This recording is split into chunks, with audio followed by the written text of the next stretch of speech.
Power doesn't die when the legs give out. It just rots the mind instead. Diamond Kelly ruled the city's underground until a sniper's bullet severed his spine, leaving him a prisoner in a multi-million-dollar fortress. He broke every caretaker, shattered every nurse, drowning in a toxic sea of his own bitterness. Then came Caprice, a maid too crushed by the weight of her own life to fear his temper. He wanted to break her too. Instead, she fell asleep. And for the first time in 2 years, the devil smiled. The worst part of the paralysis wasn't the lack of feeling. It was the phantom sensations. The ghost of a cold floor against heels that couldn't move. The memory of an itch on a calf that was essentially dead meat. Diamond sat by the floor-to-ceiling windows of his study, staring out at the sprawling, rain-slicked grounds of the estate. The bulletproof glass muted the thunder, turning the violent storm outside into a silent film. He gripped the armrests of his custom-built wheelchair. The leather creaked under the strain of his white-knuckled grip. His upper body had grown thicker, more brutal in the 2 years since the ambush. But from the waist down, he was nothing. A statue. A monument to his own failure to see the threat coming. The heavy mahogany doors opened behind him. Diamond didn't turn. He knew the footfalls. Heavy, measured. Levi. The physical therapist quit, Levi said, his voice flat. He walked over to the desk, dropping a clipboard onto the dark wood. That's the 3rd one this month, Dom. You threw a glass paperweight at this one's head. He talked to me like a child, Diamond rasped, his voice sounding like gravel crushed under a tire. Telling me to push through the burn. There is no burn, Levi. There is nothing, Levi sighed, rubbing the bridge of his nose. He was Diamond's second in command, the man who kept the streets bleeding in the right directions, while Diamond barked orders from a cage of high-end medical equipment. You need the therapy to keep the muscles from atrophying completely, and we need staff. The head housekeeper is threatening to walk. She says the new girls are terrified of you. Good. Diamond finally spun the chair around, the electric motor whining softly in the cavernous room. His dark eyes were hollow, rimmed with the exhaustion of chronic nerve pain that the doctors insisted was psychosomatic. Let them be terrified. This isn't a hotel. It's a compound. It's a tomb, Dom, Levi corrected quietly. And you're burying yourself alive in it. Levi left without another word, the click of the door echoing off the high ceilings. Diamond was alone again. He preferred it. People looked at him with either pity or fear, and he despised both.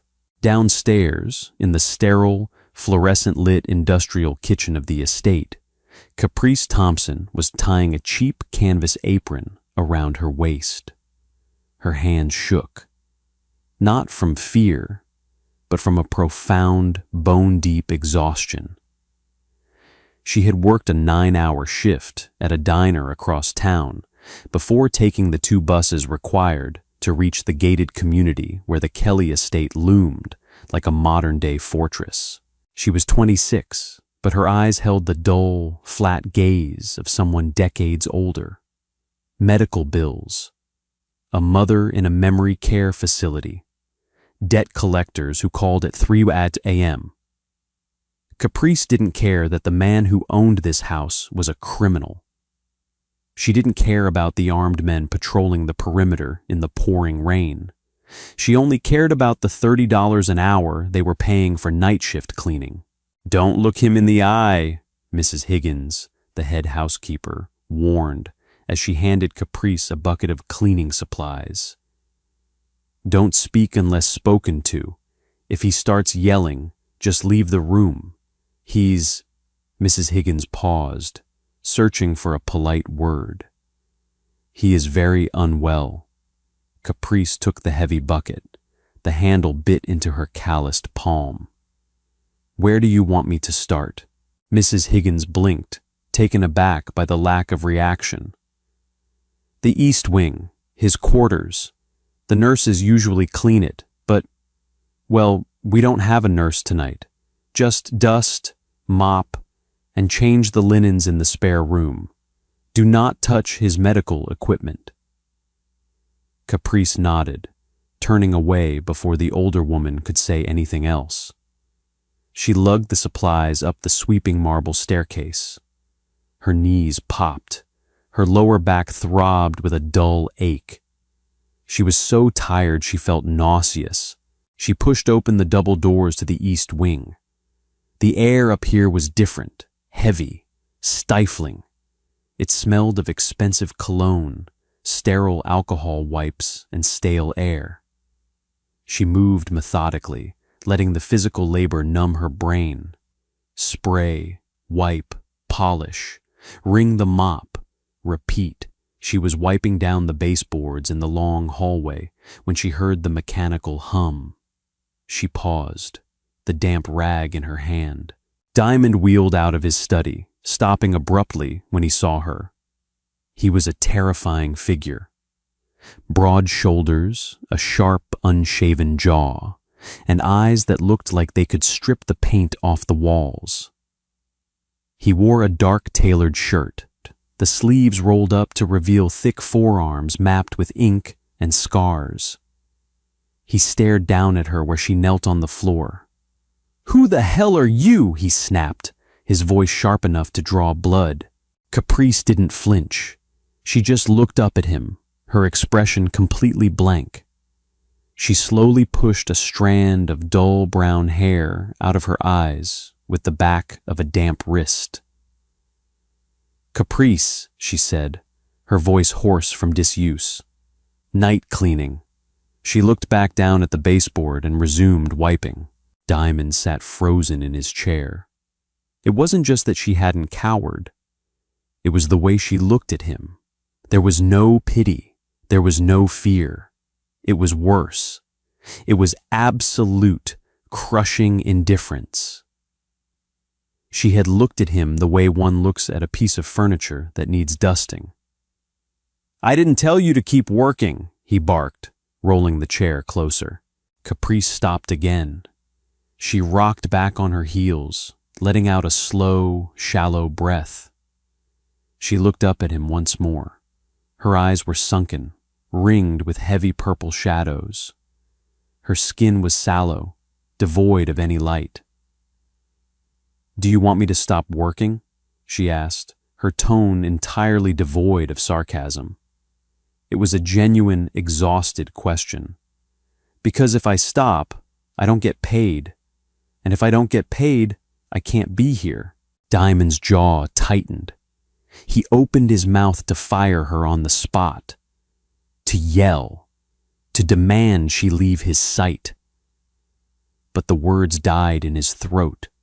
The sheer weight of her fatigue seemed to suck the oxygen out of the air between them. "Finish the hallway," he muttered, spinning the chair around and retreating into his bedroom. Caprice watched him go. She didn't feel a rush of victory. She just felt a desperate need to sit down. But she turned back to the baseboard, sprayed it with chemical cleaner, and kept scrubbing. Weeks bled into one another. The estate operated on a grim schedule, a clockwork of miserable routines. Diamond fired 2 more nurses and threw a plate of food at a chef. The tension in the house was a physical thing, thick and suffocating. The staff walked on eggshells, communicating in whispers, terrified of triggering the boss's legendary wrath. Except for Caprice, she became a fixture in the night, a silent ghost moving through the cavernous rooms with her rags and mops. She didn't try to engage him. She didn't offer him bright, false smiles like the agency nurses did. She existed in a state of perpetual, grinding survival. Diamond found himself watching her. It started as suspicion. In his world, no one was that detached. Everyone wanted something. But Caprice never lingered near his safe, never glanced at the confidential papers on his desk. She just cleaned. One Tuesday at 2 a.m., the nerve pain in his legs flared up. It was a cruel trick of the brain, firing distress signals from limbs that couldn't even feel a pinprick. Diamond sat in the dark in his massive living room, his hands gripping his thighs, his breath coming in ragged, hissing gasps. The pain medication sat in a bottle on the kitchen counter downstairs. He refused to call the night guard to get it. He refused to be weak. A light flicked on in the hallway. Caprice walked in, carrying a basket of folded laundry. She stopped when she saw him hunched over in the chair. Diamond glared at her through the gloom, his face slick with cold sweat. "Get out," he gritted out. Caprice didn't move. She looked at his white-knuckled grip on his legs. She looked at his pale face. She set the laundry basket down on a leather ottoman. "Where are the pills?" she asked. "I said, get out. Are they in the kitchen or your bathroom?" Her voice was flat, unyielding. "Kitchen," he snarled, hating the way the word sounded like a defeat. "Counter, left of the sink." She disappeared. Diamond squeezed his eyes shut, preparing to tear into her when she returned, to remind her of her place, to make sure she knew she was nothing but a maid. But when she came back, she didn't hand him the bottle. She held a single white pill and a glass of lukewarm water. She held them out. He stared at the pill. "I take 2. "The bottle says 1 every 6 hours, Caprice replied. "You look like you haven't eaten. 2 will tear up your stomach lining. Take the 1. He looked at her hand. It was raw, the knuckles red and chapped from harsh cleaning chemicals. Her fingernails were clipped short, bare, and unpolished. It was the hand of someone who worked until their bones ached. He snatched the pill, tossed it back, and drank the water. He shoved the glass back at her. "Happy? It's not about me being happy," she said, turning away. She picked up the laundry basket. "It's about you not screaming in the middle of the night so I can get my work done." She walked away, leaving him in the dark. Diamond stared at the empty doorway. A strange, unfamiliar sensation tightened in his chest. It wasn't anger, it was shock. No one spoke to him like that. Levi gave him hard truths, but always with the respect of a subordinate. The men on the street spoke to him with terror. Women, before the accident, spoke to him with calculated allure. Caprice spoke to him like he was an inconvenience. And strangely, it was the most grounding thing he had experienced in 2 years. It made him feel normal. It made him feel like a man who was just being annoying, rather than a crippled monster to be placated. He began to leave things out, just to see what she would do. A dropped book, a spilled glass of water. Caprice never complained. She picked up the book. She mopped up the water. She never sighed, never rolled her eyes. She just did the work. But the toll was visible. The dark circles under her eyes bruised deeper into her skin. She lost weight she couldn't afford to lose. Her movements became slower, heavier. One evening, Levi sat across from Diamond in the study, reviewing ledgers from the shipping ports. Diamond wasn't listening. He was watching the reflection in the glass door. Caprice was in the hall, vacuuming the thick carpets. "The Russian shipment clears customs tomorrow," Levi was saying. "We need to make sure..." Levi stopped, following Diamond's gaze. He frowned. The maid? Really, Dom? She looks like a stiff breeze would knock her over. She works 2 other jobs, Diamond said quietly. He hadn't asked her. He had ordered one of his men to run a background check on her. Caprice Thompson, deep in debt, mother in full-time care, no criminal record, no mob ties, just a woman drowning in a broken system. Levi raised an eyebrow. Since when do you care about the staff's schedule? I don't, Diamond snapped, tearing his eyes away from the glass. Focus on the port, Levi. But later that night, when Caprice came into his study to empty the wastebaskets, he noticed the slight tremor in her hands. She was moving mechanically, like a wind-up toy running out of gear. Sit down, Diamond commanded. Caprice stopped, her hand lingering on the brass rim of the trash can. She looked at him, confused. I haven't finished the floor. The floor is fine. Sit down. He pointed to the heavy leather sofa across from his desk. I'm on the clock, Mr. Kelly. If Mrs. Higgins catches me sitting, I own the house. I pay Mrs. Higgins. Sit. Reluctantly, slowly, Caprice walked over to the sofa and perched on the very edge of the cushion. She kept her spine rigid, her hands folded tightly in her lap. She looked entirely out of place, a bruised sparrow in a cage built for hawks. You're shaking, Diamond observed. I'm fine, just drank too much coffee. You're lying. Caprice finally met his eyes.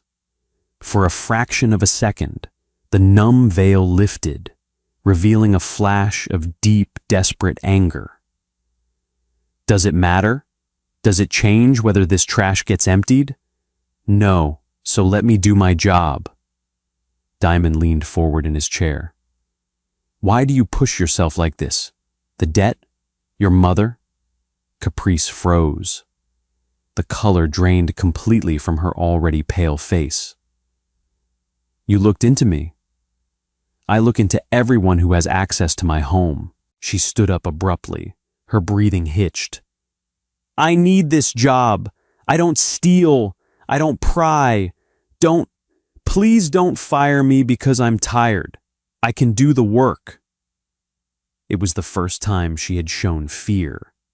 It wasn't fear of him, of his mob ties or his temper. It was the raw, primal fear of poverty, the terror of the bottom falling out. Diamond felt a sudden, sharp ache in his chest that had nothing to do with damaged nerves. I'm not firing you, he said softly. The gentleness in his own voice startled him. Empty the trash, Caprice, then go home. My shift isn't over for another hour. I'll pay you for the hour. Go home. She stared at him, searching his harsh, shadowed face for the trap. Finding none, she quickly grabbed the trash bag, her movements jerky and panicked, and practically fled the room. Diamond watched the empty doorway for a long time. He gripped the wheels of his chair, the rubber cold against his palms. He realized, with a sickening drop in his gut, that he hadn't thought about his paralyzed legs for the last 20 minutes. He had only thought about her. November brought a bitter chill to the city, rattling the windows of the estate and seeping into the stone floors. The cold was Diamond's enemy. It settled into his immobile joints, causing a deep, throbbing ache that radiated up his spine. By midnight on a Thursday, he was exhausted, irritable, and in relentless pain.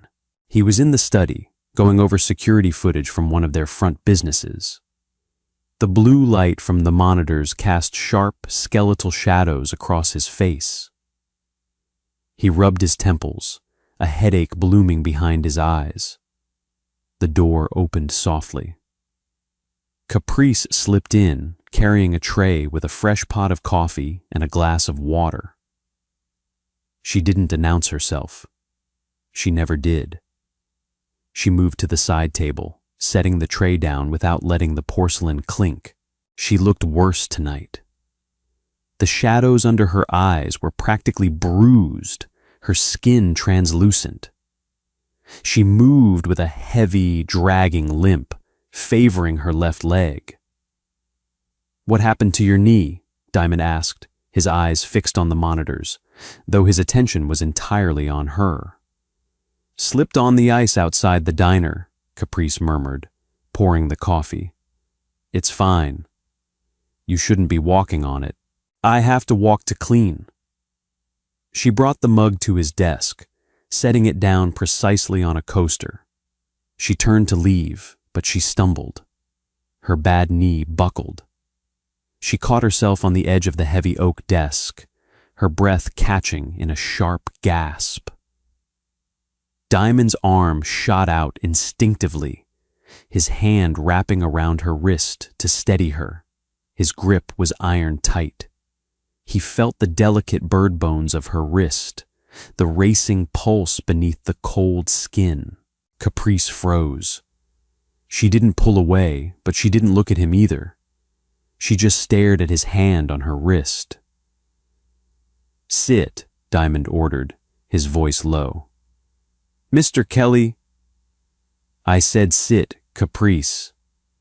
He let go of her wrist and pointed to the small plush sofa near the fireplace, intended for guests he never entertained. She hobbled over to it and sank into the cushions. She let out a long, shuddering exhale, her eyes closing for a brief second before fluttering open. "I'll just rest it for a minute, then I'll finish the library." Diamond maneuvered his chair around the desk. He rolled over to the fireplace, flicking the electronic switch that ignited the gas flames. The fire flared to life, casting a warm golden glow over the freezing room. He turned his chair to face her. Caprice was staring blankly at the flames. The warmth seemed to seep into her, melting the rigid tension that held her together. Her shoulders slumped. Her head rested back against the leather. "Tell me about the debt," Diamond said. Caprice kept her eyes on the fire. "Medical bills. My mom had a stroke. No insurance. Then the memory issues started. The facility costs $5,000 a month. The rest is just survival, rent, food, interest rates." She spoke mechanically, reciting a list of facts she had long ago accepted as her executioner. Diamond watched the firelight dance across her tired face. In his world, a debt of $30,000 or $40,000 was a rounding error. It was the price of a watch. For this woman, it was a mountain crushing her lungs. "I could wipe it out," Diamond said quietly. "One phone call. Your mother's facility is paid for the next 10 years. Your debt is gone." Caprice finally looked at him. There was no hope in her eyes, only a weary, guarded suspicion. "Nothing is free, Mr. Kelly. I don't have anything you want." Diamond held her gaze. He thought of the women from his past. Women wrapped in silk and dripping with diamonds. Women who smiled with sharp teeth and calculated their affection by his bank balance.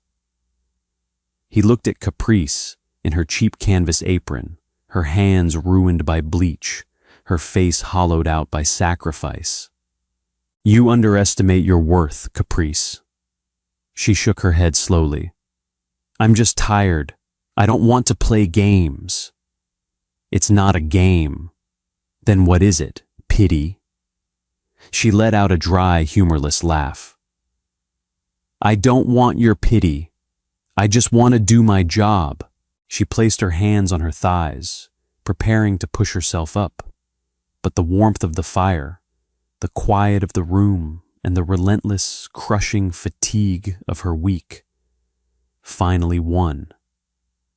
As she leaned forward, a wave of pure exhaustion washed over her face. Her eyes drifted shut. She murmured something incoherent, a soft protest against her own body shutting down, and then she fell back against the cushions. Within seconds, her breathing evened out.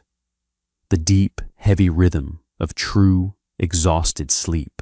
Diamond sat in his wheelchair, paralyzed, watching her. He didn't wake her. He didn't call security to have her removed. He just sat there in the quiet room, the fire crackling softly, the rain lashing against the glass outside. He rolled his chair a few inches closer. He studied the way her face softened in sleep. The harsh lines of worry smoothed out. She looked younger. She looked peaceful. For 2 years, Diamond had lived in a state of constant, seething rage. He hated his broken body. He hated the world that kept spinning while he was anchored to a chair. He had looked for reasons to be angry, reasons to punish the people around him because he was being punished by God or fate or whatever cruel entity let him survive that sniper's bullet. But looking at Caprice, sleeping on his couch because she simply had nothing left to give the world, the rage quieted. She hadn't tried to fix him. She hadn't offered him empty platitudes about how things would get better. She had just handed him a pill and told him to stop screaming so she could work. She treated him like a human being. A difficult, annoying human being, but a human nonetheless. Diamond reached out, his knuckles brushing lightly against the cheap canvas of her apron. He didn't touch her skin. He just let his hand rest near her. A strange, rusty sensation tugged at the corners of his mouth. It felt foreign, unnatural. His facial muscles hadn't moved this way in a long time. Diamond Kelly, the paralyzed king of a decaying empire, looked at the exhausted maid sleeping beside him, and he smiled. Caprice woke to the sound of rain lashing against glass. For a terrifying, disorienting second, she didn't know where she was. The air smelled of expensive leather and wood smoke, not the bleach and stale grease of her cramped apartment. She shot up from the cushions. Her heart hammered against her ribs like a trapped bird. Gray morning light filtered through the massive bulletproof windows of the study. She looked down at her clothes. Her canvas apron was crumpled. Her hands were still bare and raw. Then she looked across the room. Diamond was sitting at his desk. He hadn't moved. The computer monitors were dark, and he was simply watching her, an untouched cup of cold coffee resting near his elbow. The fire had burned down to glowing embers in the grate. Panic, cold and sharp, sliced through Caprice's lingering exhaustion. She checked her cheap plastic wristwatch. It was 6:00 a.m. "I fell asleep," she breathed, the words scraping her dry throat. She stood up too fast. Her bad knee screamed in protest, but she ignored it, grabbing her cleaning rag from the coffee table. "Mr. Kelly, I am so sorry. I didn't mean to. I'll pack my things. You don't have to pay me for the shift." She braced herself for the shouting, for the cold, brutal dismissal that Mrs. Higgins had warned her about. Diamond just watched her frantic movements. His face was an unreadable mask of hard angles and shadowed stubble. "Sit down, Caprice. I need to go. I have the morning shift at the diner in an hour, and if I miss the bus..." "I called the diner." Caprice froze. The rag slipped from her fingers, dropping silently onto the plush rug. "You what?" "I had Levi call the manager at the diner," Diamond said, his voice flat, completely devoid of emotion. "You resigned, effective immediately." The blood drained from Caprice's face. A ringing started in her ears. The diner was her anchor. It barely paid minimum wage, but it paid in cash, and cash kept the lights on when the bank froze her accounts. Anger, hot, desperate, and blinding, flared in her chest. "You had no right," she whispered, her hands balling into fists. The numbness that usually shielded her was entirely gone, replaced by a raw, terrifying vulnerability. "You sit in this fortress and you think you can just play with people's lives? I needed that job. I need to feed myself. I need to pay for my mother's care." "Your mother's care is paid for." Caprice stopped. The ringing in her ears grew louder. "What?" Diamond reached into the breast pocket of his dark shirt. He pulled out a thick, cream-colored envelope and tossed it onto the mahogany desk. It landed with a soft, heavy thud. "The memory care facility is paid in full for the next 5 years, Diamond stated, his tone as casual as if he were discussing the weather. "The medical debt from the stroke has been cleared. The collection agencies have been informed that any further contact with you will be considered a personal insult to me. They won't call again." Caprice stared at the envelope. It looked like a trap. In her world, nothing came without strings.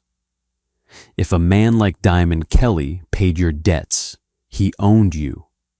Body, soul, and future. "Why?" Her voice shook. She didn't move closer to the desk.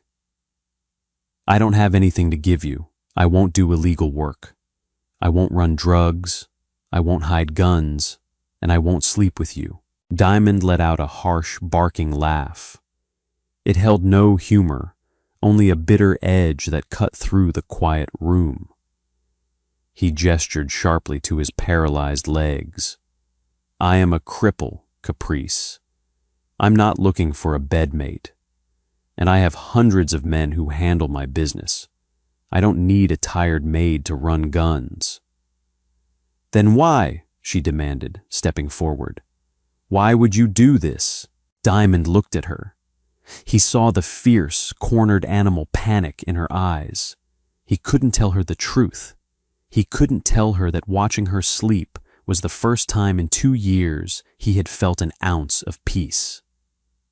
He couldn't admit that her grinding, miserable existence mirrored the cage of his own broken body, and fixing her life was the only thing he actually had the power to do. That kind of vulnerability was a death sentence in his world. "So," he lied. He leaned back in his wheelchair, adopting the cold, ruthless persona that kept the city's underground terrified of him. "Because your exhaustion is a liability," Diamond said coldly. "You limp around my house. You drop things. You fall asleep on my furniture. It annoys me. I need my environment controlled and quiet. You are loud with your misery." Caprice flinched. The words stung, precisely because they sounded exactly like something a callous mob boss would say. "I'm keeping you on staff," Diamond continued, his eyes locked onto hers. "But you're moving to the day shift. You will work exclusively in this wing. You will clean, you will bring my meals, and you will manage the schedules of the medical staff I constantly fire. I will pay you triple what the diner and the agency combined were paying you." Caprice looked from his hard, unforgiving face to the envelope on the desk. 5 years. Her mother was safe for 5 years. No more final notices. No more midnight panic attacks, wondering if she would be evicted. The heavy, crushing weight she had carried on her shoulders for 3 years suddenly evaporated. It left her feeling lightheaded. She walked slowly to the desk and picked up the envelope. Her hands trembled so violently she could barely open the flap. Inside were bank receipts, heavily stamped with the word "paid." Tears, hot and fast, spilled over her lower lashes. She didn't sob. She just stood there, staring at the papers, weeping in total silence. Diamond's jaw tightened. He looked away, staring out the window at the rain. He hated the tears.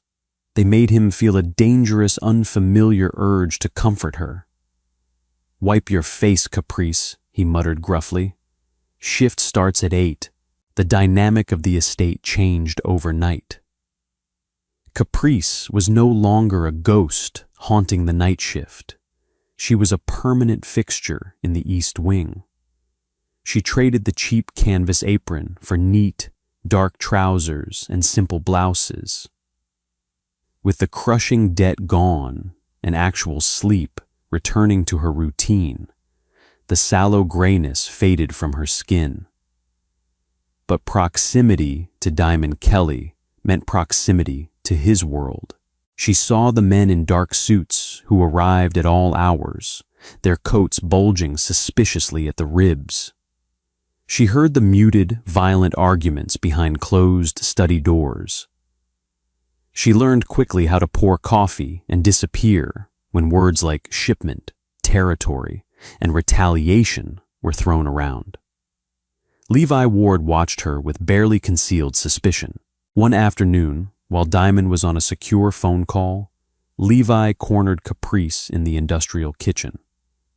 She was assembling a lunch tray: grilled chicken, black coffee, no sugar.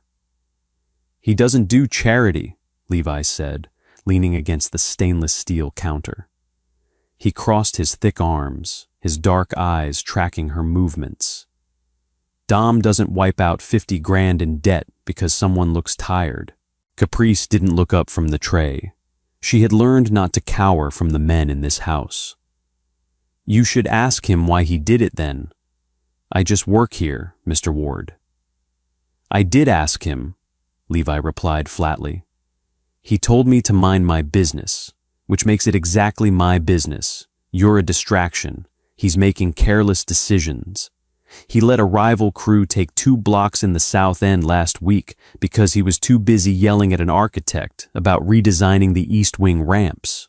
Caprice paused, a fork hovering over the plate. Ramps. She had noticed Diamond struggling with the lip of the doorway in the library a few days ago. She hadn't said anything. She just quietly wedged a heavy book against it to create a makeshift slope.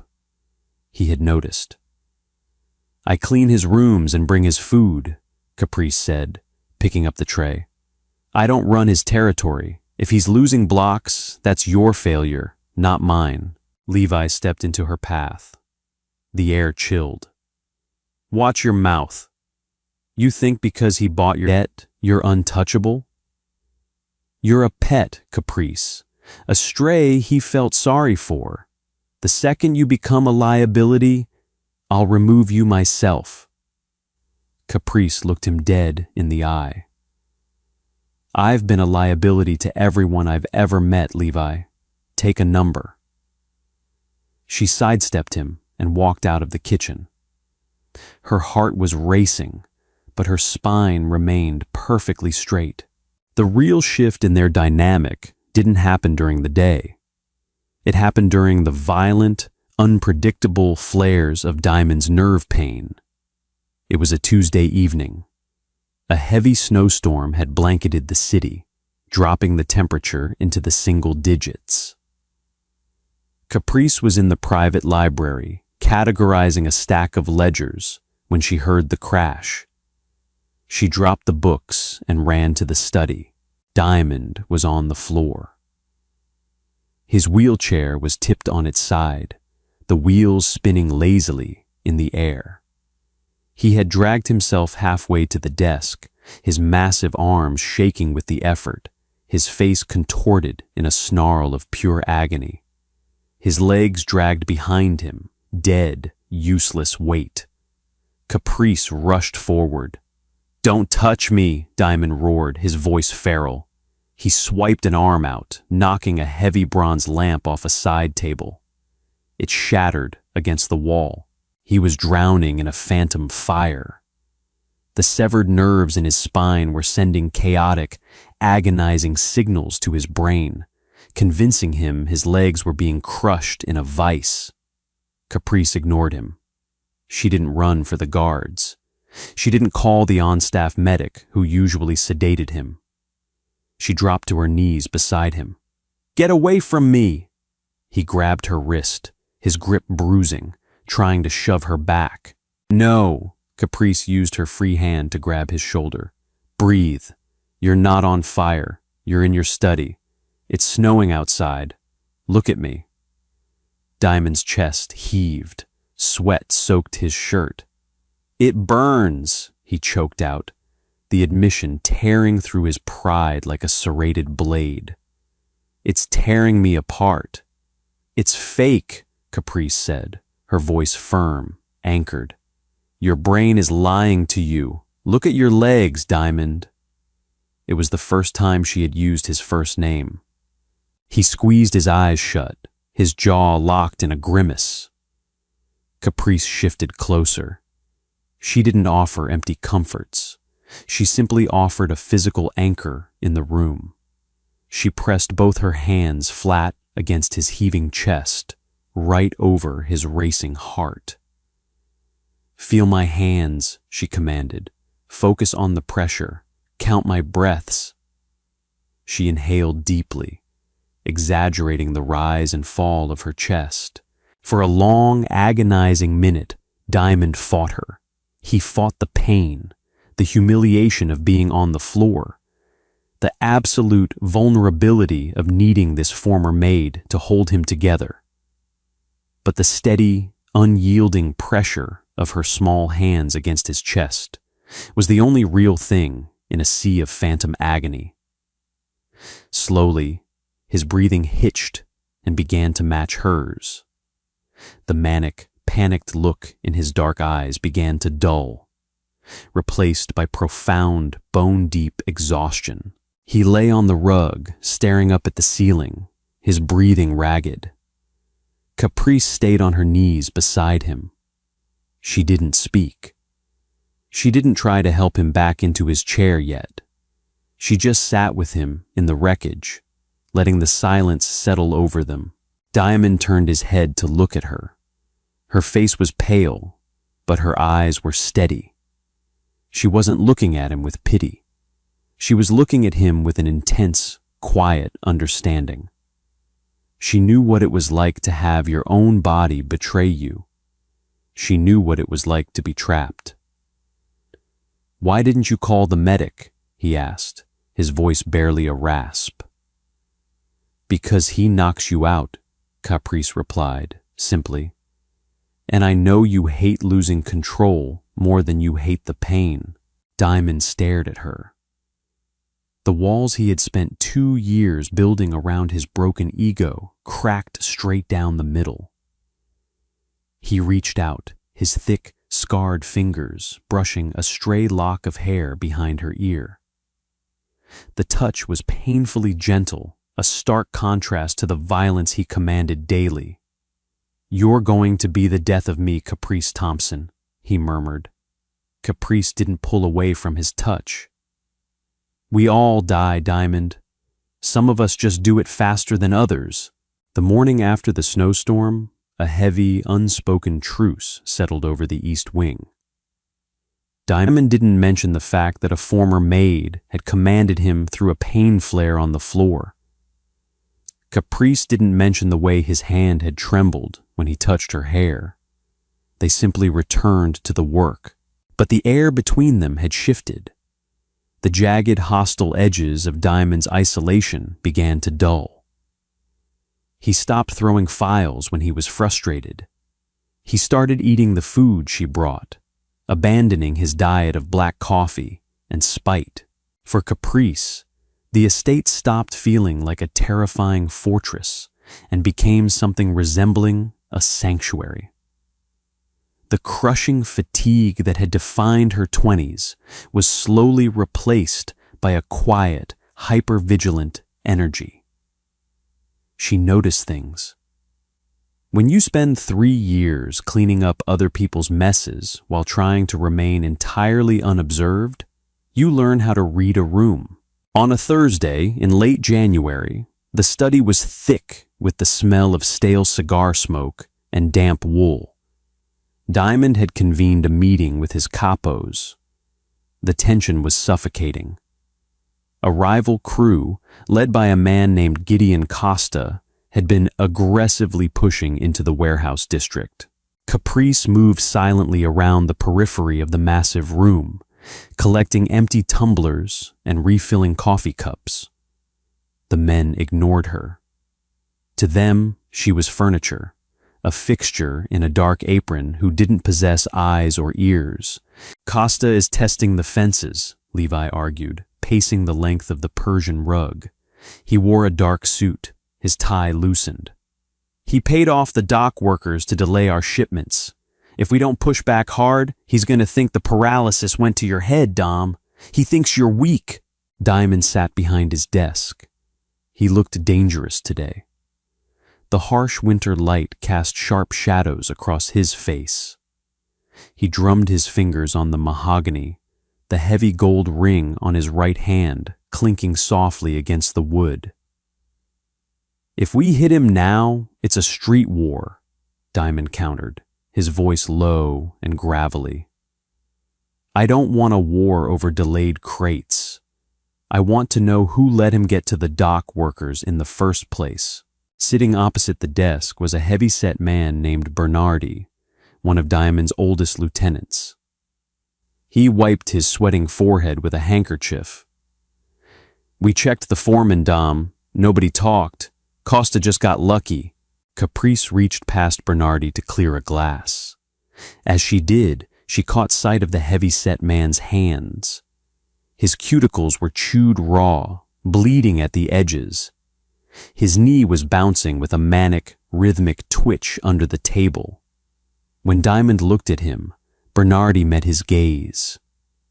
But when Diamond looked away, Bernardi's eyes instantly darted to the heavy iron safe in the corner of the room. Over and over. Caprice picked up the glass and retreated to the kitchen. An hour later, the men filed out, their heavy boots echoing down the marble hallway. The study doors clicked shut. Diamond remained at his desk, rubbing his temples, the stress radiating off him in waves. Caprice walked back in, carrying a fresh pot of coffee and a plate of sliced apples. She set them down next to his elbow. You're grinding your teeth, she noted. Costa is a cockroach, Diamond muttered, not looking up from the spread of shipping manifests. And I'm trying to figure out which of my men just let him in the front door. Caprice paused. She picked up a stray pen from the floor and placed it in the silver cup on his desk. It's the sweaty one. Diamond's hand stopped moving. He slowly raised his head, his dark eyes locking onto hers. What did you say? The man in the gray suit, Bernardi. Caprice wiped down a ring of condensation on the wood. He's terrified of you, but he's more terrified of whatever is in that safe. Diamond leaned back in his wheelchair. The mechanical hum filled the quiet room. Bernardi has been with my family for 20 years. He held my father's casket. Why would you think he's compromised? Because men who are just nervous don't chew their fingers until they bleed, Caprice said flatly. And they don't map out the room looking for exits. Every time you looked at Levi, Bernardi looked at your safe, then at the door, then at the windows. He's calculating a timeline. She shrugged, picking up her tray. Or maybe he just really likes the architecture. I'll get your lunch. She turned to leave. Caprice. She stopped, looking over her shoulder. Diamond was staring at her with an expression she had never seen before. It wasn't the cold appraisal of a boss, nor the vulnerable exhaustion of a man in pain. It was profound, genuine respect. Have Levi pull the security footage from the docks, Diamond instructed softly. Tell him to fast forward to Tuesday night. I want to see if Bernardi's car was in the lot. Caprice nodded once and slipped out the door. 2 hours later, Levi stormed into the kitchen where Caprice was washing a pan. He slammed a tablet onto the stainless steel counter. The screen showed a grainy black and white image of a sedan parked near the shipping containers. The license plate was clearly visible. It was Bernardi's. Levi looked at Caprice. The usual hostility in his eyes was replaced by a jarring, unsettled bewilderment. How did you know? I clean up after people, Caprice said, scrubbing a stubborn grease stain. You learn a lot about a person by what they try to hide. Levi didn't offer a thank you. He didn't apologize for calling her a pet. He simply grabbed the tablet and walked out. But the next morning, when Caprice arrived for her shift, the security guard at the front gate addressed her as ma'am. The shift in the hierarchy was subtle, but in Diamond Kelly's world, it was deafening. She wasn't just a maid anymore. She was an asset. The retaliation for Bernardi's betrayal was swift, silent, and bloody. Diamond didn't give details, and Caprice didn't ask. The heavy-set man simply stopped coming to the estate. The dock shipments resumed, but a cornered rat bites hardest right before it dies. It was a late Friday night in February. The temperature had plummeted, encasing the estate grounds in a thick, treacherous sheet of ice. Caprice had stayed late. Diamond was dealing with a brutal wave of phantom pain, and she refused to leave him alone in the dark to suffer through it. They were in the study. The only light came from the fireplace and the blue glow of Diamond's laptop screen. He was sitting in his chair, his eyes closed, his breathing deep and regulated. Caprice sat on the sofa opposite him, reading a worn paperback she had brought from her apartment. The silence was companionable, comfortable. Then the world exploded. The bulletproof glass of the study window didn't shatter. It spiderwebbed with a sickening, high-pitched crack as a high-caliber round slammed into it from the darkness outside. Caprice jumped, dropping her book. A split second later, a second shot rang out. The glass held, but the impact sent a tremor through the floorboards. Diamond's eyes snapped open. The pain vanished, instantly overridden by the adrenaline of a man who had lived violently his entire life. "Get down!" he roared. He didn't hesitate. He slammed his hand onto a hidden button under his desk. A harsh, blaring alarm immediately ripped through the estate. Caprice threw herself to the floor. The plush Persian rug scraped her palms. Her heart hammered wildly against her ribs, her breath catching in her throat. She expected movie-style chaos, shouting, rapid gunfire, dramatic entrances. Instead, there was just terrifying, calculated precision. Heavy thuds echoed from the hallway outside the study, the sound of a door being kicked in, then the distinct, suppressed pop-pop of a silenced weapon. "They bypassed the gate," Diamond gritted out. He shoved his wheelchair backward, tearing the charging cable from the wall. He rolled violently toward a solid oak bookcase on the far wall. Costa's men, they must have paid off the perimeter guard. Caprice scrambled on her hands and knees, keeping her head below the level of the desk. "Where is Levi?" "Downstairs. It will take him 2 minutes to rally the inside guards and secure the stairs." Diamond reached behind a row of leather-bound encyclopedias. A metallic click sounded, and a hidden panel popped open, revealing a sleek, black handgun. He racked the slide with terrifying familiarity. Footsteps pounded in the hallway. They were getting closer. Diamond spun his chair to face the heavy mahogany doors. He leveled the gun, his grip rock steady.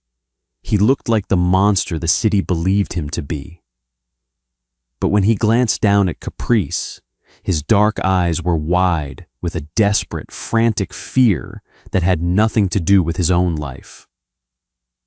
"The panic room is behind the fireplace," Diamond ordered, his voice sharp and unyielding. "The code is 4920. Get inside and lock the steel door." Caprice stared at him. "What about you?"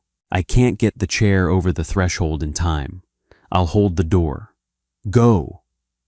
The footsteps stopped right outside the study. Someone grabbed the heavy brass handle and rattled it. The door was locked, but the wood began to splinter under a heavy kick. Caprice looked at the fireplace. The concealed door was slightly ajar, a dark, narrow gap offering total safety.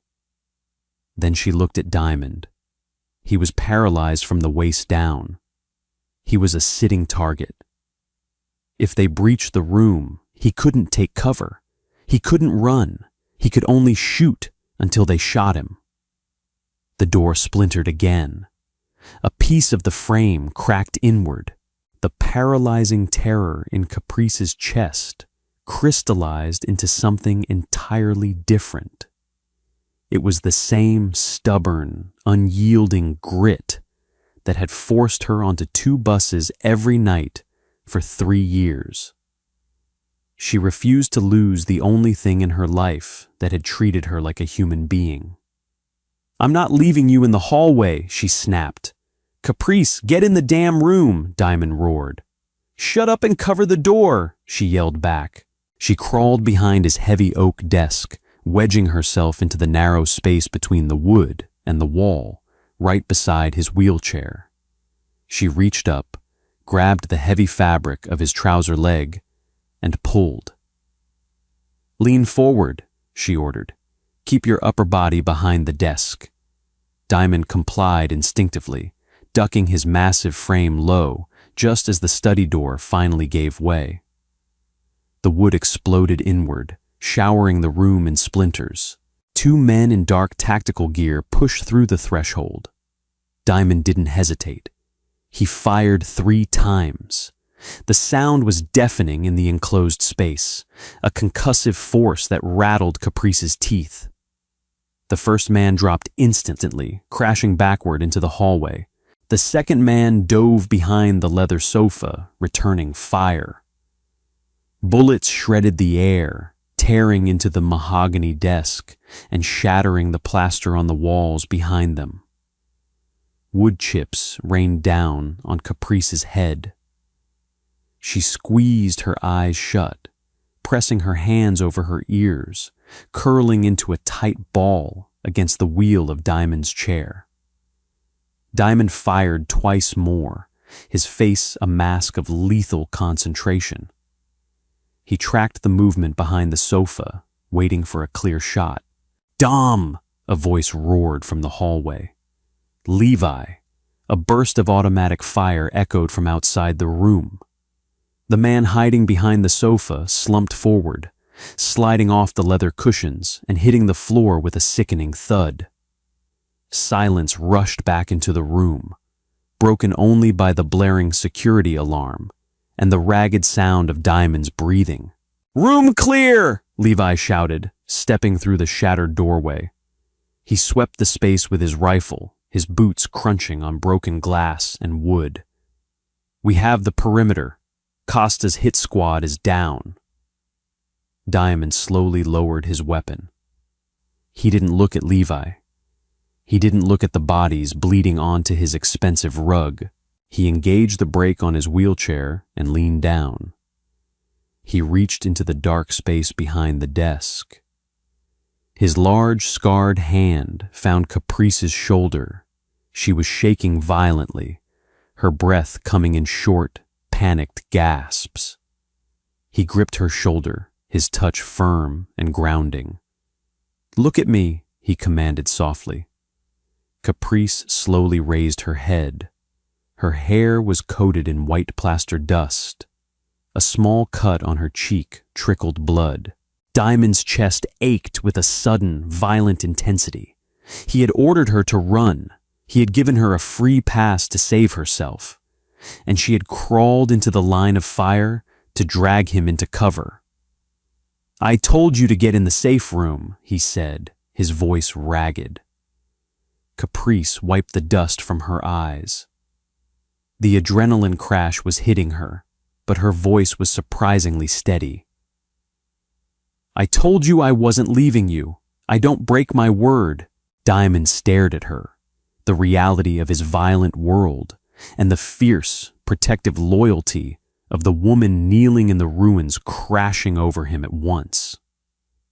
He realized, with absolute certainty, that he didn't just want her in his house. He wanted her in his life, and God help anyone who tried to take her out of it. The cleanup was clinical. That was the detail that finally broke through Caprice's shock. Levi's men didn't panic. They didn't shout. They moved with a grim, practiced efficiency. Heavy plastic tarps were unrolled. The shattered glass was swept into industrial bins. Someone brought a bucket of bleach for the blood seeping into the Persian rug. It was just another Friday night in the Kelly Empire. Caprice sat on a leather chair in the hallway, an emergency blanket draped over her shaking shoulders. A paramedic had cleaned the cut on her cheek and checked her for a concussion, leaving her with a cup of sugary tea she couldn't bring herself to drink. Through the ruined doorway of the study, she watched Diamond. He was speaking quietly with Levi. The adrenaline was clearly wearing off. Caprice knew his tells by now. The tight pinch at the corners of his eyes. The white-knuckled grip on the armrests of his wheelchair. The slight, involuntary twitch in his jaw. His phantom pain was flaring, triggered by the massive spike of stress, but he refused to show it in front of his soldiers. Levi nodded, tapped a message into his phone, and stepped out of the study. He paused when he saw Caprice sitting in the hall. The hostility in his eyes was gone, replaced by a heavy, calculating respect. "I have a car waiting out front," Levi said, his voice low. "It will take you home. 2 of my men will stay stationed outside your apartment building until this Costa situation is permanently resolved." Caprice looked down at the lukewarm tea in her hands. "I'm not leaving." "Caprice," Levi sighed, rubbing the back of his neck. "You did good in there. You saved his life. But this isn't a movie. Costa missed tonight, which means he's going to try again tomorrow. You are a civilian. Go home." "If I go home," he sits in that room by himself and lets the nerve pain tear him apart. "Because he's too proud to ask for the morphine," Caprice replied, flatly. She set the plastic cup on a side table and stood up, letting the foil blanket slide to the floor. "And he hasn't slept in 2 days. I'm staying." Levi stared at her for a long moment. He didn't argue. He just stepped aside. Caprice walked into the study. The cold winter wind howled through the shattered window, freezing the large room. Diamond was staring at the space where the barricade of heavy brass lamps still lay scattered. He looked up when she approached. "Levi was supposed to put you in a car," Diamond said. His voice was a harsh rasp, worn thin by pain and exhaustion. "Levi doesn't sign my paychecks," Caprice said. She walked up to his wheelchair, grabbed the heavy handles at the back, and disengaged the brake. "And you need to get out of this freezing room before your spine locks up completely." Diamond didn't fight her. The fight had drained out of him entirely. She wheeled him down the long corridor to his private quarters in the East Wing. The bedroom was untouched by the chaos. It was warm, silent, and secure. She helped him transfer from the chair to the edge of the heavy, king-sized bed. It was a mechanical process they had never shared before, but Caprice moved with steady, unhesitating hands. When he was settled against the headboard, Caprice went to the ensuite bathroom. She returned with a warm, damp washcloth and a glass of water. Diamond watched her in silence as she sat on the edge of the mattress. She reached out, gently wiping the white plaster dust from his hair and his forehead. Her touch was incredibly light, a stark contrast to the violence that had just torn through his home. "I told you to get in the safe room," Diamond whispered. The anger was gone. It was replaced by a raw, terrifying vulnerability. "I know what you told me," Caprice murmured, rinsing the cloth in a small basin she had brought with her. "You could have died, Caprice. A foot to the left, and that stray bullet from the hallway would have caught you in the chest." He grabbed her wrist, stopping her movements. His dark eyes searched her face desperately. "Why didn't you run?"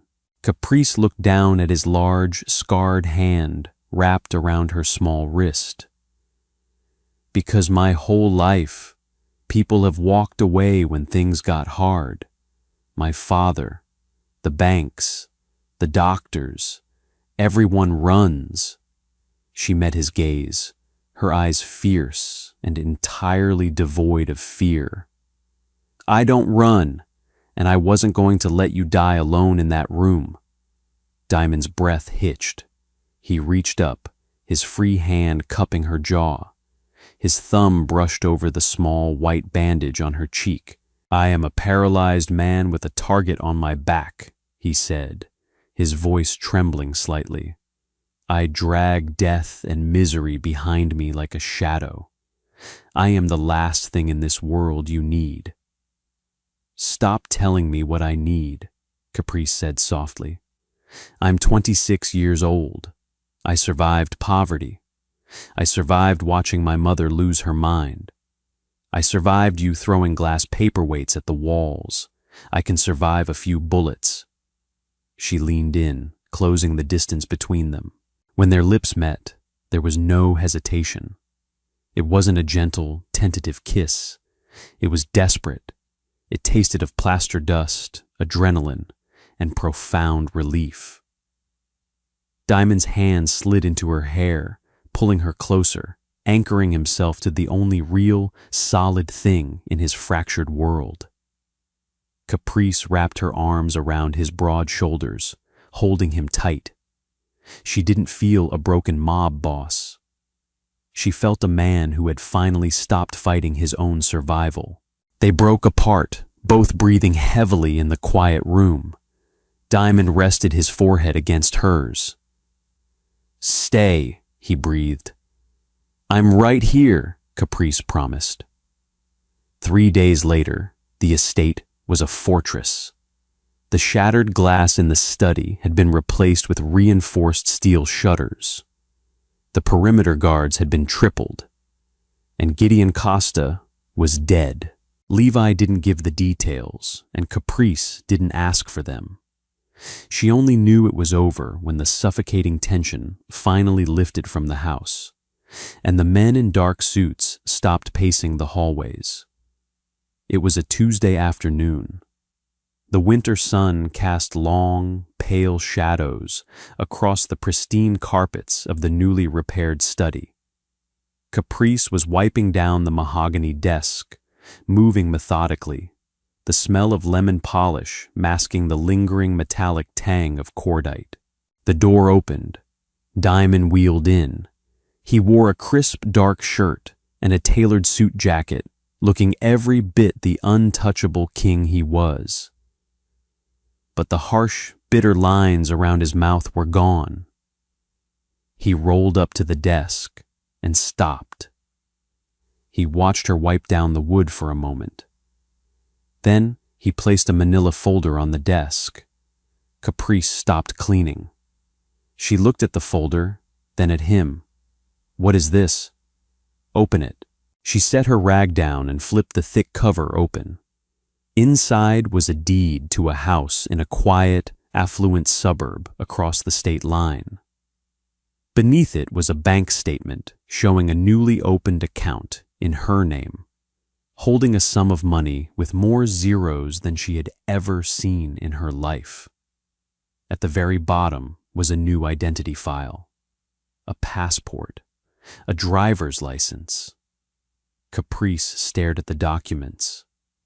The silence in the room grew heavy, thick with unspoken words. "Costa is gone, but there will be others," Diamond said, his voice carefully controlled, stripped of emotion.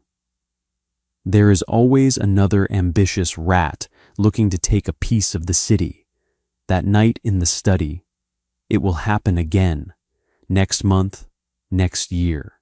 It never stops." Caprice didn't touch the papers. She kept her hands perfectly still at her sides. "So you're paying me off." "I am giving you an out," Diamond corrected. He gripped the wheels of his chair. "I am giving you the life you deserve. A quiet house, enough money to move your mother to a private facility near you. No debt, no fear, and most importantly, no me." Caprice looked up. Her eyes were hard, flinty. "You think you can just pack me away in a safe little box across state lines? I think you don't belong in a war zone." Diamond's composure finally cracked. He leaned forward, his voice rising, thick with frustration and fear. "Look at your hands, Caprice. You spent 3 years scrubbing floors to survive. You finally have a chance to breathe, to live a normal life. If you stay here, you become a permanent target. My enemies will look at you and see my only weakness. They will use you to break me." Caprice took a step around the desk. She didn't look at the money. She didn't care about the deed. "A weakness," she repeated, her tone flat. "Is that what I am?" "You are the only thing in this world I care about," Diamond admitted, the words tearing out of his throat. "Which means you are the only thing that can destroy me. Take the money, Caprice. Go, before I become too selfish to let you leave." Caprice stopped right in front of his wheelchair. She looked down at him, her expression a mix of anger and profound sorrow.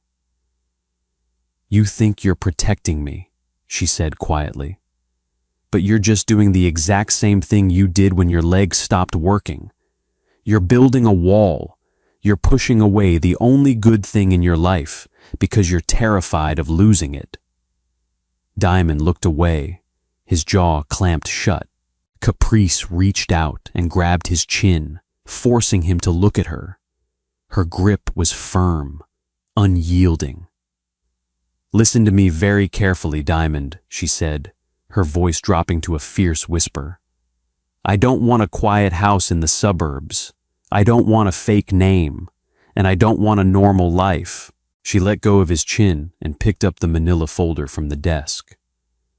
Without breaking eye contact, she ripped the thick stack of papers cleanly in half.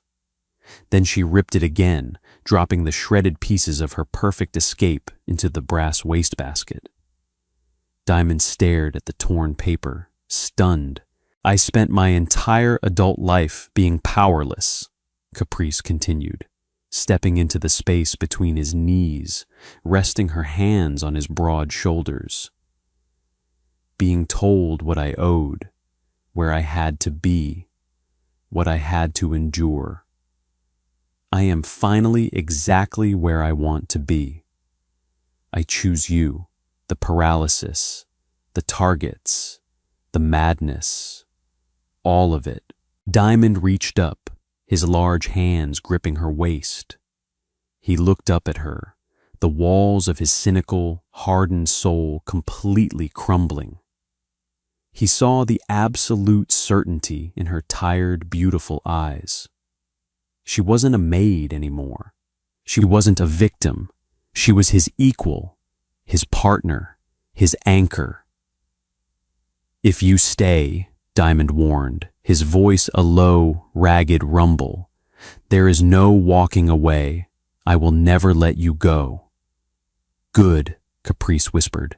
She leaned down, pressing her lips to his, sealing the promise. The world outside the bulletproof glass would continue to rage. Men would plot, violence would threaten, and the empire would demand its blood. But inside the fortress, the paralyzed king had finally found his queen. And for the first time in his life, Diamond Kelly had something truly worth fighting for. Did you feel the tension between Diamond and Caprice? Sometimes the loudest connection happens in the quietest moments. Diamond is a man broken by power and physical loss, while Caprice is drowning in the everyday reality of survival.